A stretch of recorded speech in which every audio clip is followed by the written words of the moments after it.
Merci. Daniel Leca.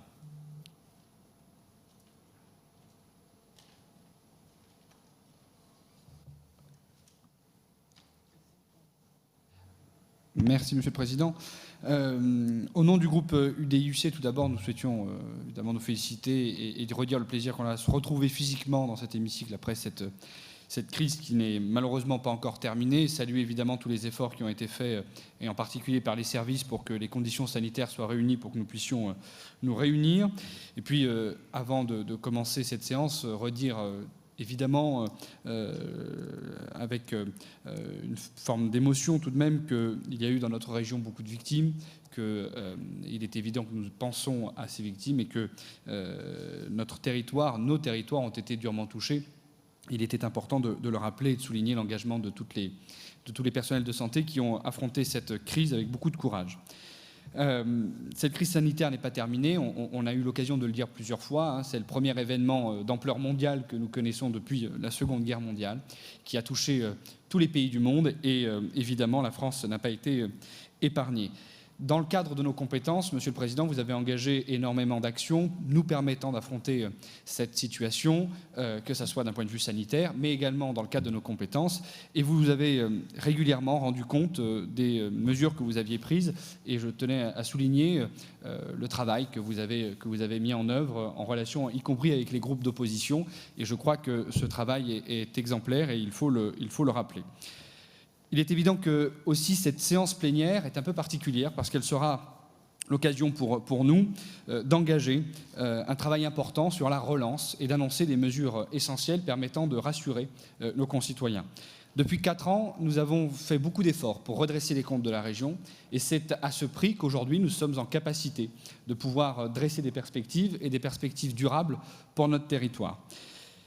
Les prévisions que Jean-Pierre Bataille nous présentera tout à l'heure montrent que l'État doit aussi jouer son rôle et au-delà des mesures qui ont été annoncées le 29 mai dernier, il faut qu'il y ait aussi un débat sérieux qui s'engage avec les régions qui ont évidemment une vocation essentielle, celle du développement économique, et il faut que l'État soit au rendez-vous de cet échange avec les collectivités territoriales, parce que sinon le plan de relance que nous souhaitons tous pouvoir engager évidemment pour notre pays et pour notre territoire ne sera pas complet, ne sera pas efficace. Il faut donc que ce plan de relance soit co-construit, qu'il puisse associer l'ensemble des parties prenantes et que nous ayons une vraie réflexion autour du développement économique, de la transition écologique et de l'aménagement du territoire, qui sont finalement les 3 piliers absolument nécessaires pour que ce plan de relance soit possible.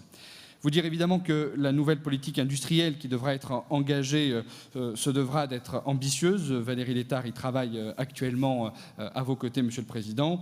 Et puis, naturellement, la question de la résilience, de la sécurité de notre système productif a été posée, de sa compatibilité aussi avec le mode de développement plus durable que nous souhaitons et que nous appelons de nos voeux. C'est l'ensemble de ces considérations qui devront être intégrées dans ce plan de relance.